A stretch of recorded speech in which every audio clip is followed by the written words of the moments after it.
الحمد لله نحمده ونستعينه ونستغفره ونؤمن به ونتوكل عليه ونعوذ بالله من شرور أنفسنا ومن سيئات أعمالنا من يهده الله فلا مضل له ومن يضلله فلا هادي له ونشهد أن لا إله إلا الله وحده لا شريك له ونشهد أن سيدنا وشفيعنا وسندنا ومولانا محمدا عبده ورسوله صلى الله عليه وعلى آله وأصحابه أجمعين إلى يوم الدين أما بعد فأعوذ بالله من الشيطان الرجيم بسم الله الرحمن الرحيم سبحان الذي أسرى بعبده ليلا من المسجد الحرام إلى المسجد الأقصى الذي باركنا حوله لنريه من آياتنا إنه هو السميع البصير وقال الله تعالى عز وجل في مقام آخر ولا تهنوا ولا تحزنوا وأنتم الأعلون إن كنتم مؤمنين صدق الله العلي العظيم وبلغنا رسوله النبي الأمي الكريم ونحن على ذلك لمن الشاهدين والشاكرين والحمد لله رب العالمين. فنا فی اللہ کی تہ میں بقا کا راز مضمر ہے. فنا فی اللہ کی تہ میں بقا کا راز مضمر ہے. جسے مرنا نہیں آتا اسے جینا بھی نہیں آتا. میرے محترم نہایت واجب الاحترام اور اسلام سے تعلق رکھنے والے غیور نوجوان مسلمان بھائیوں بزرگوں اور دوستوں، میں نے آپ حضرات کے سامنے 2 آیت کریمہ کی تلاوت کی ہے. آج فلسطین اور مسجد اقصی اور مسجد حرام ان کے درمیان اسلام جو ہے کیا کہتا ہے، یہ آپ کے سامنے بات بیان کرنی ہے. یہود سے ہمارا تعلق کیا ہے اور اسلام نے ہمیں ان کے بارے میں کیا چیز کا حکم دیا ہے، یہ ساری باتیں آپ کے سامنے آئے گی انشاءاللہ. آپ توجہ سے سنتے رہیں اور عمل کی نیت سے سنتے رہیں. دیکھیے، ایک ہے مسجد حرام جس کو کعبۃ اللہ اور بیت اللہ بولتے ہیں، جہاں حج اور عمرہ ہوتا ہے، اور ایک ہے مسجد نبوی جو مدینۃ المنورہ میں ہے، جہاں ہمارے آقا محمد صلی اللہ علیہ وسلم ہجرت فرما کر گئے تھے. آپ نے سب سے پہلے مسجد نبوی کی بنیاد رکھی تھی. اور ایک ہے مسجد اقصی جو بیت المقدس فلسطین میں موجود ہے. اللہ پاک نے جب حضرت آدم علیہ نبی علیہ السلام کو اس زمین پر اتارا، سنن ابن ماجہ کی روایت میں ہے، تو سب سے پہلے حضرت آدم نے بیت اللہ کی تعمیر فرمائی، کعبۃ اللہ مسجد حرام کی تعمیر فرمائی. پھر اس کے بعد آپ نے مسجد اقصی کی بنیاد رکھی، مسجد اقصی کی. پھر اس کے بعد جو ہے نبی آتے گئے. قرآن کریم میں بھی ہے، حضرت سلیمان علیہ السلام نے بھی مسجد اقصی کی تعمیر فرمائی. جنات کسے انہوں نے کام لیا تھا. اللہ پاک نے تمام مخلوقات کو ان کے مسخر کر دیا تھا، ان کے تابع کر دیا تھا، اور پوری دنیا کا ان کو حکمران بنایا تھا. حضرت سلیمان علیہ السلام. بیت المقدس اور مسجد اقصی کے بارے میں روایات میں فضیلت بہت ساری ہے. فضیلت یہ ہے، سنن ابن ماجہ کی روایت میں موجود ہے، ہمارے پاک پیغمبر صلی اللہ علیہ وسلم نے ارشاد فرمایا کہ میری امت کا کوئی شخص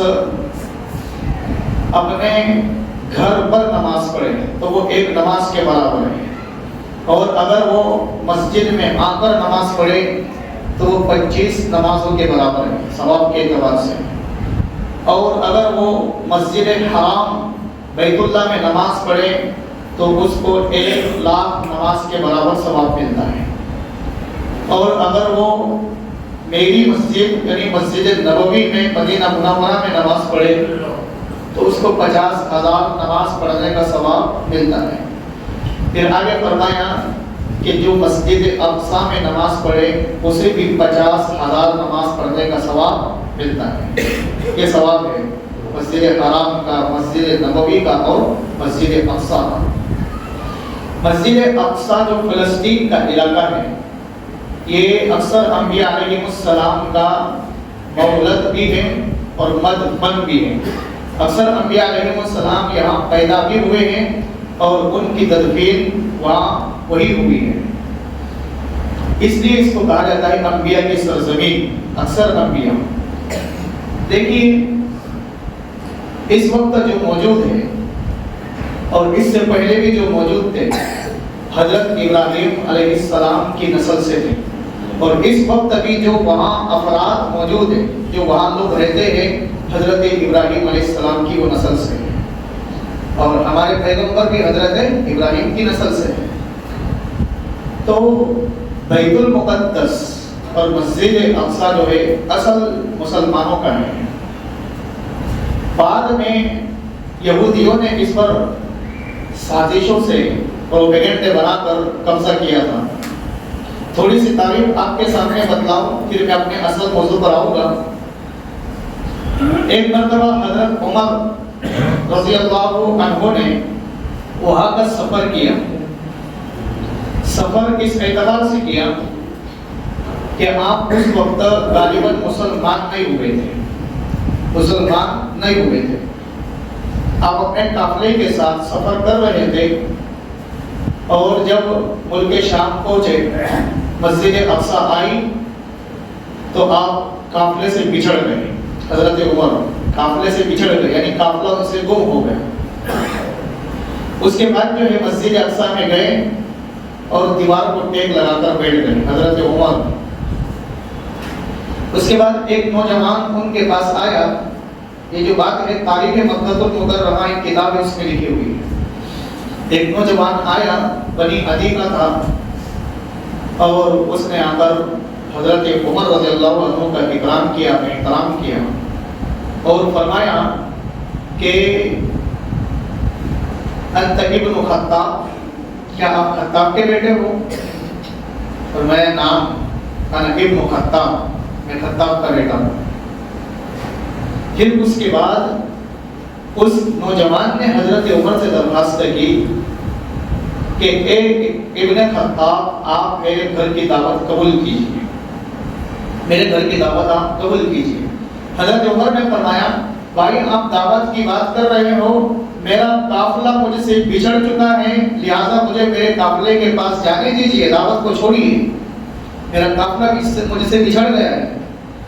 تو اس نوجوان نے کہا کہ اے ابن خطاب، میرے پاس ایک عربی ایک ایسا گھوڑا ہے جس کی رفتار بہت تیز ہے، میں آپ کو اس شرط کے ساتھ قافلے تک پہنچا دوں گا کہ آپ میرے گھر کی دعوت قبول کر لو۔ حضرت عمر نے فرمایا ٹھیک ہے، آپ کے گھر کی دعوت قبول ہے۔ گھر میں بلایا، مہمان نوازی کی، اور دونوں آمنے سامنے بیٹھے، وہ نوجوان اور حضرت عمر، اور فرمایا دستاویز نکالی، پرچی، اور کہا کہ اس پر لکھ کر دو جب تم اس فلسطین کی زمین کے حکمران بنو گے تو ہمارے یہاں کے لوگوں سے ٹیکس نہیں لو گے، ایسا لکھ کر دو۔ حضرت عمر فرمانے لگے میں اس سرزمین کا حکمران کیسے بن سکتا ہوں؟ میں تو اونٹ چلانے والا آدمی ہوں کہ مجھ سے اونٹ چلانے میں غلطیاں ہو جاتی ہیں تو میرے ابا خطاب مجھے تھپڑ مارتے ہیں، تم کیسی باتیں کر رہے ہو؟ مذاق نہ کرو۔ اور واقعہ حضرت عمر کی صحیح بات تھی، اونٹ چلانے والا اتنی بڑی سرزمین کا مالک کیسے بن سکتا ہے؟ حضرت عمر نے فرمایا کہ مذاق نہ کرو مجھ سے۔ اس نوجوان نے کہا مذاق ہی میں لکھ دو کہ جب تم حکمران بنو گے تو یہاں کے لوگوں سے ٹیکس وصول نہیں کرو گے۔ حضرت عمر نے لکھ دیے اور اس کے نیچے سگنیچر کر دی۔ اس نوجوان نے اس پرچے کو بند کیا اور حفاظت کے ساتھ اسے رکھ دیا۔ پھر اس کے بعد اس قافلے تک اپنے گھوڑے کی تیز رفتاری کے ساتھ قافلے تک حضرت عمر کو پہنچا دیا، اپنی جو شرط کی پوری کی۔ اس کے بعد پھر حضرت عمر اپنے قافلے پاس پہنچے، جو کام کے لیے تجارت کے لیے گئے ہوئے تھے واپس آئیں، اور حضرت عمر رضی اللہ عنہ اس وقت مسلمان غالباً نہیں ہوئے تھے۔ حضرت عمر رضی اللہ عنہ پھر اللہ پاک نے اسلام کی دولت سے مالا مال کیا، اسلام انہوں نے قبول کیا۔ حضرت عمر ایسی شخصیت تھی کہ جب کافروں کی تعداد میں تھے تو کافر لوگ ان پر فخر کرتے تھے، ہر کام میں ان کو آگے بڑھاتے تھے، کیونکہ اللہ نے ان کو طاقتور بنایا تھا۔ اس کے بعد جب اللہ کے پیغمبر کے پاس آ کر اسلام قبول کیا، پھر اس کے بعد اعلان فرمایا مکہ المکرمہ کی گلیوں میں اور کعبۃ اللہ میں کہ آج کے بعد سے حج اور عمرہ جو ہے برسر عام ہوگا، کھلم کھلا ہوگا۔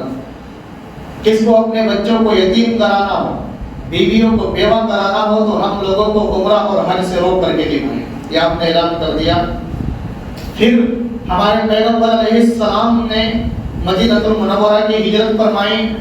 پھر حضرت ابوبکر صدیق ہمارے پیغمبر کی وفات کے بعد خلیفہ جانشین بنے۔ ابوبکر صدیق رضی اللہ عنہ کی خلافت 2 سے 2.5 سال بنتی ہے۔ حضرت ابوبکر صدیق کی وفات کے بعد حضرت عمر رضی اللہ تعالی عنہ خلیفہ مقرر ہوئے۔ جب آپ خلیفہ بنے تو آپ نے کئی علاقے فتح فرمائے۔ تاریخ کی کتابوں میں یہ بات لکھی ہوئی ہے کہ 22 لاکھ مربع میل زمین پر آپ نے اسلام کا جھنڈا اور اسلام کا پرچم لہرایا۔ ہر اعتبار سے آپ نے اسلامی نظام کو جاری و ساری فرمایا۔ لیکن بات یہ آئی کہ بیت المقدس جو انبیاء کی سرزمین ہے وہ تو یہودیوں کے قبضے میں ہے، وہ تو فتح نہیں ہوئی ابھی، وہ تو باقی ہے۔ لہذا حضرت عمر رضی اللہ عنہ نے اپنے تمام جو ساتھی تھے صحابہ ان کو جمع کیا اور ان کی ایک فوج تیار کی اور فرمایا کہ ہمیں اب بیت المقدس کی فتح کرنی ہوگی، وہاں جا کر ان یہودیوں سے جنگ کر کر بیت المقدس کو ہم نے ہمارے قبضے میں لینا ہوگا۔ آپ نے اپنی فوج وہاں بھیج دی۔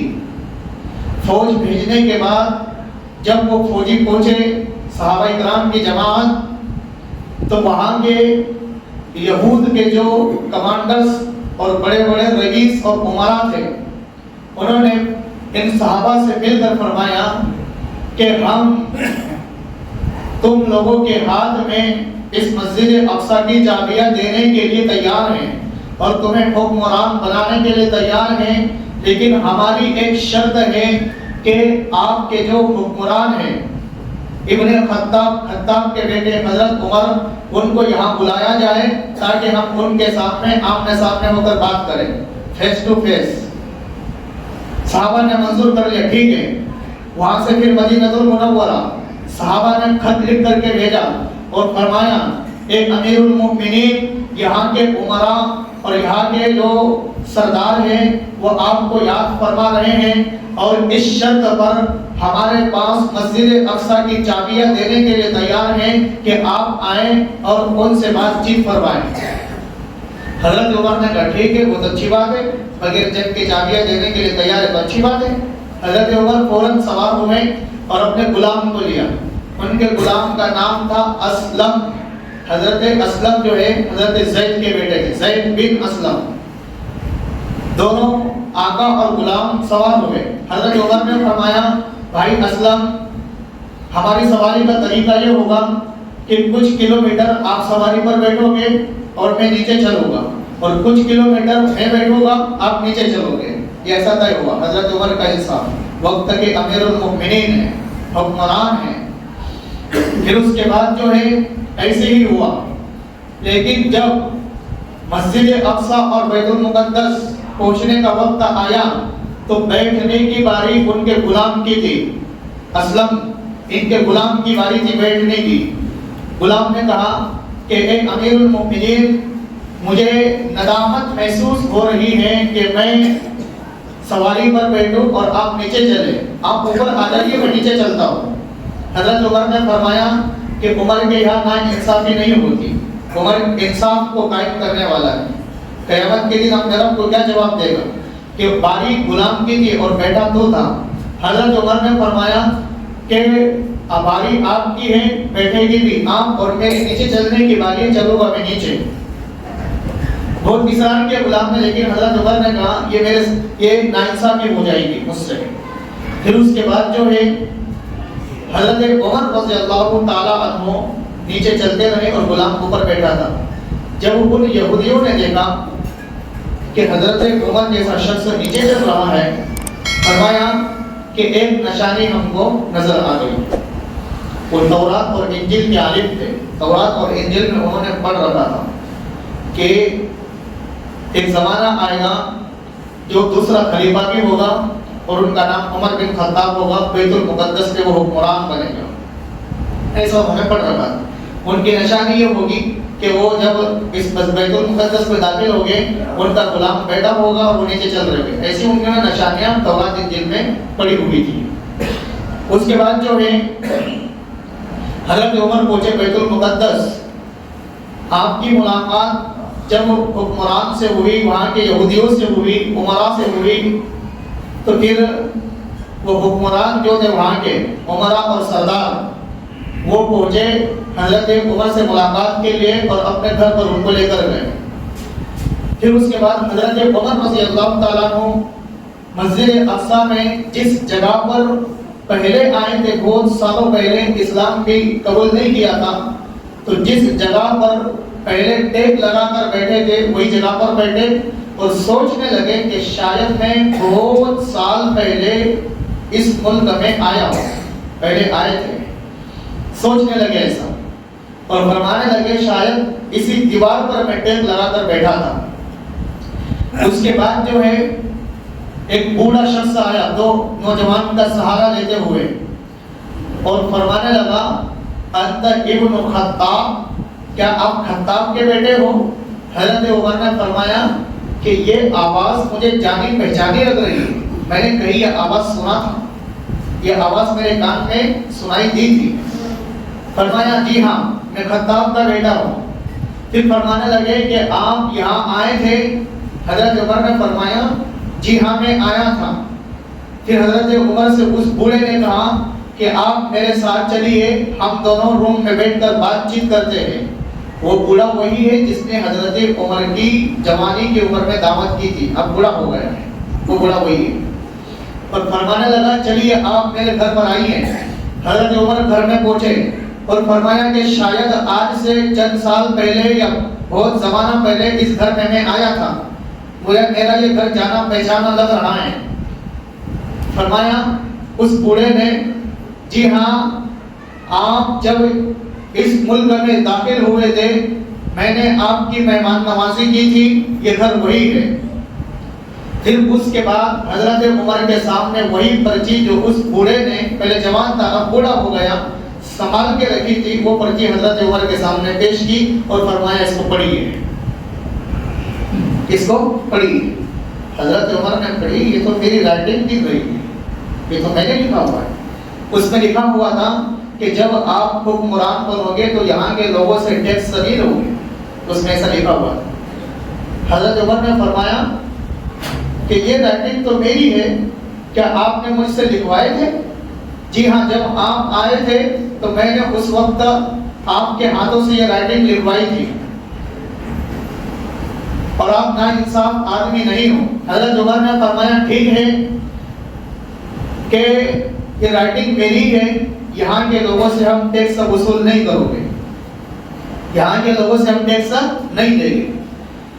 تو پھر اس بوڑھے نے اپنے تمام جو عمرا اور رئیس سے فرمایا چابیاں ان کے ہاتھ میں دے دو بیت المقدس کی مسجد اقصی کی، اور یہاں کے اب یہ حکمران بن جائیں گے، ان سے کوئی جنگ نہیں ہوگی ہماری۔ لہذا بغیر جنگ کے حضرت عمر نے بیت المقدس کو فتح کروا دی۔ حضرت عمر کے ہاتھ میں بیت المقدس کی چابیاں، مسجد اقصی کی چابیاں سب آ گئی۔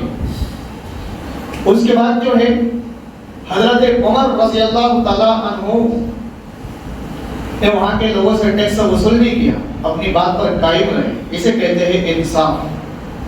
اسے کیا کہتے ہیں؟ انصاف. حضرت عمر کو سوچا بھی نہیں ہوگا انہوں نے کہ میں اس زمین کا کیسے حکمران بن سکتا ہوں، لیکن اللہ نے بنایا اسلام کی بدولت. اس سے پتہ یہ چلتا ہے کہ جو بھی شخص اسلام کو اپناتے ہوئے کوئی محنت کرتا ہے تو اللہ پاک اس میں ضرور اسے کامیابی عطا فرماتے ہیں.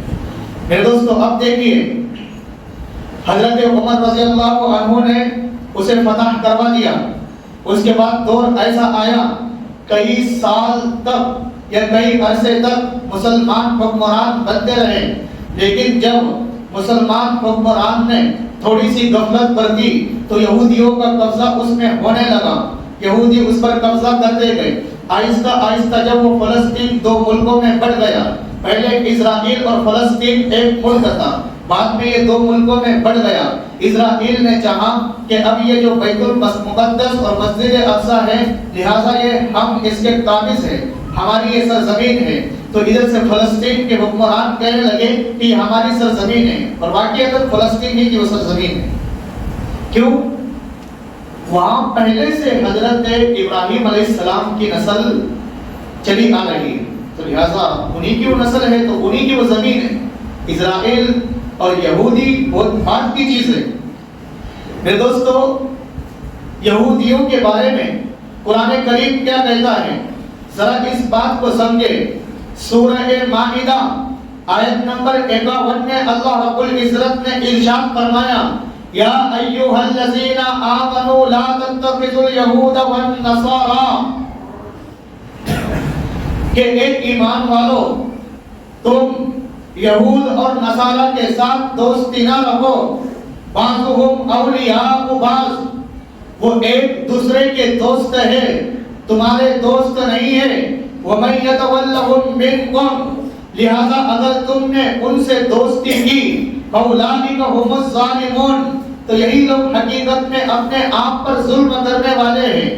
میرے دوستو اس آیت کریمہ سے پتہ یہ چلتا ہے کہ یہود اور نصارہ مسلمان کے دوست نہیں بلکہ دشمن ہیں. اللہ فرمانا چاہتے ہیں کہ تم ان کے ساتھ دلی دوستی قائم نہ رکھو، ان کے ساتھ تم دوستانہ اور یارانہ قائم نہ رکھو. تمہارے یہ کھلے دشمن ہیں، تمہارے اسلام کو مٹانا چاہتے ہیں، تمہارے قرآن و حدیث کو اس صفحہ ہستی سے ختم کروانا چاہتے ہیں، لہذا تم ان کے ساتھ دلی دوستی قائم نہ رکھو. میرے دوستو یہ یہودی لوگ جو ہیں مسلمانوں کو مٹانا چاہتے ہیں، اور یہودی لوگ جو ہے ایسے بدتمیز انسان ہیں. حضور کے دور پہ بھی تھے.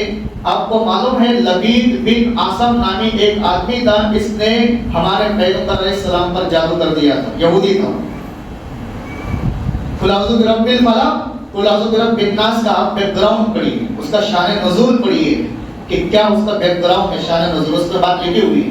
بہرحال اس پر میں تفصیلی بات آئندہ پھر کبھی موقع ملے گا انشاءاللہ کروں گا کہ یہودی لوگ جادو کیسے کرتے ہیں، اور جادو انہی سے آیا ہے. زمین پر سب سے پہلے جادو کرنے والے یہودی ہیں، سب سے پہلے نقصان پہنچانے والے جادو کے ذریعے سے یہودی ہے. اب وہ جادو کیسے کرتے ہیں، اس کا کیا طریقہ ہوتا ہے، پھر انسان کو تکلیف کیسے ہوتی ہے، انشاءاللہ مفصل بات بعد میں آئے گی. ابھی جس ٹاپک پر بات کرنا ہے ذرا اس کو سنیے. میرے دوستو اس وقت جو فلسطین میں آباد مسلمان ہیں یہ ہمارے دینی بھائی ہیں، اور اسرائیل جو ہے جہاں یہود اور نصارہ ہیں وہ ہمارے کھلے دشمن ہیں. اللہ نے فرمایا ان سے دوستی نہ رکھو، اللہ نے فرمایا ان سے یارانہ مت رکھو، اللہ نے فرمایا ان کے ساتھ حسن سلوک نہیں کرنا ہے، تمہیں ان کے ساتھ ڈٹ کر جم کر استقامت کے ساتھ ان کے ساتھ جنگ کرنا ہے، لڑنا ہے. اللہ پاک نے حکم فرمایا تھا. میرے دوستو سلطان صلاح الدین ایوبی نے ان کے ساتھ جنگ کر بیت المقدس کو فتح کروایا تھا. جب یہ مصر کے تخت پر جانشین ہوئے تھے تو اس کے بعد سلطان صلاح الدین ایوبی رحمہ اللہ نے بیت المقدس کو فتح کروا کر آزادی حاصل کی تھی. لیکن بعد میں پھر حکمران جو ہے غفلت برتتے گئے، ان کے بعد کے جو بنے وہ غفلت برتتے گئے، لہذا بیت المقدس اسی وجہ سے ہمارے ہاتھ سے چلا گیا. لیکن اب جو جنگ جاری ہے، حماس جو ہے، اللہ پاک اس کی اپنی غیبی مدد فرمائے، اللہ پاک وہاں کے مسلمانوں کی غیبی نصرت فرمائے۔ میرے دوستو، یہ حماس جو ہے صلاح الدین ایوبی رحمہ اللہ کے بعد اس نے ایک تاریخ میں اپنا ایک نقطہ قائم کیا کہ صلاح الدین ایوبی رحمہ اللہ کے جانے کے بعد سب سے پہلے جنگ اس نے لڑی، حماس نے۔